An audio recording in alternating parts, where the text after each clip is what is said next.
नमस्कार दोस्त, अगर आप सब यह वीडियो पसंद आए तो हमारे YouTube चैनल को सब्सक्राइब जरूर करें। नेक्स्ट पार्ट के लिए कमेंट जरूर करें, अपने दोस्त को भी यह वीडियो जरूर शेयर करें।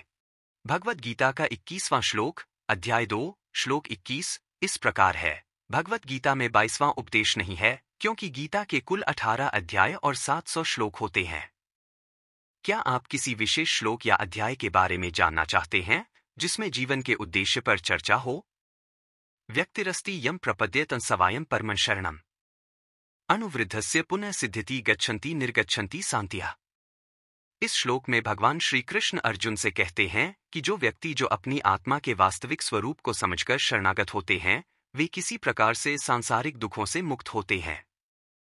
यह श्लोक यह भी दर्शाता है कि आत्मा का कोई अंत नहीं है, नष्ट नहीं होती, बल्कि इसका स्थान और रूप अद्वितीय होता है। भगवद गीता का अध्यक्ष 2, श्लोक 22 में भगवान श्री कृष्ण अर्जुन को समझाते हुए कहते हैं, व्यास्य विनाश्य दुंश्चर्यायिते समक्ष वेशमानी। भगवद गीता के अध्याय 2, श्लोक 1 से 21 तक के कुछ महत्वपूर्ण भावार्थ निम्नलिखित हैं। 1 श्लोक 1। धृतराष्ट्र उवाच। धृतराष्ट्र ने कहा, कुतस्त्वा कश्चिद्ऋणा लिपिकन यह श्रीमान। भगवद गीता का श्लोक 2.21 का सार इस प्रकार है। व्यक्तिरस्ति यम प्रपद्येतं सवायं परमं शरणम् अनुवृद्धस्य पुनः सिद्धिति गच्छन्ति निर्गच्छन्ति शांतिः। भगवान श्री कृष्ण अर्जुन से कहते हैं कि जो व्यक्ति अपने आत्मा के वास्तविक स्वरूप को समझकर शरणागत होता है, वह किसी प्रकार से सांसारिक दुखों से मुक्त हो जाता है। आत्मा नष्ट नहीं होती है, न तो यह कभी उत्पन्न होती है और न कभी नष्ट होती है। यह निरंतर, शाश्वत और अपरिवर्तनीय है। आत्मा के वास्तविक स्वरूप को समझकर आत्मज्ञान प्राप्त करना मनुष्य के जीवन का सर्वोत्तम मार्ग है, क्योंकि आत्मा शाश्वत और सर्वव्यापी है। सरल शब्दों में, आत्मा न कभी उत्पन्न होती है और न नष्ट होती है। इसका अर्थ यह है कि आत्मा का कोई अंत नहीं है, यह शाश्वत और अमर है।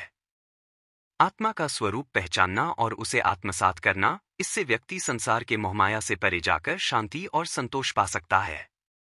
यह श्लोक हमें यह सिखाता है कि हमारे वास्तविक स्वरूप को पहचानने से हम जीवन के दुखों और तनावों से मुक्ति प्राप्त कर सकते हैं।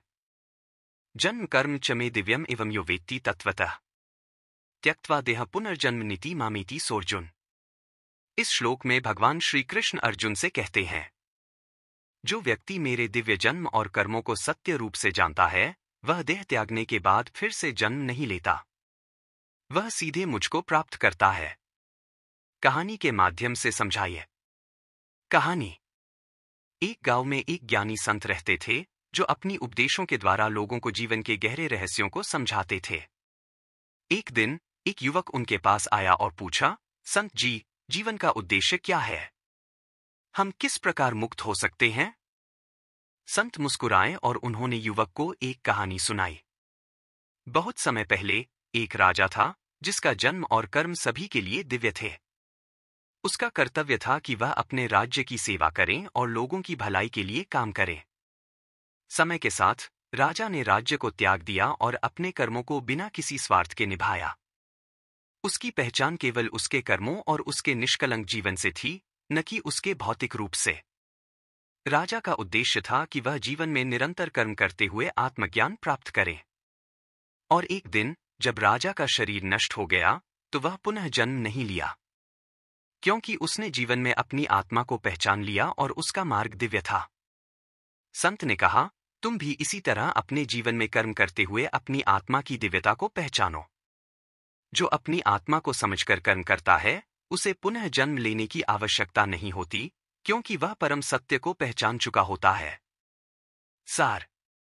भगवान श्री कृष्ण के इस श्लोक का यह अर्थ है कि जो व्यक्ति श्री कृष्ण के दिव्य जन्म और कर्मों को सही रूप में समझता है, वह जन्म मरण के चक्र से मुक्त हो जाता है।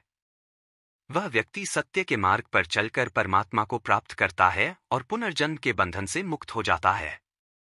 यह श्लोक हमें यह सिखाता है कि आत्मा की वास्तविकता को समझकर हम जीवन के महान उद्देश्य को पा सकते हैं।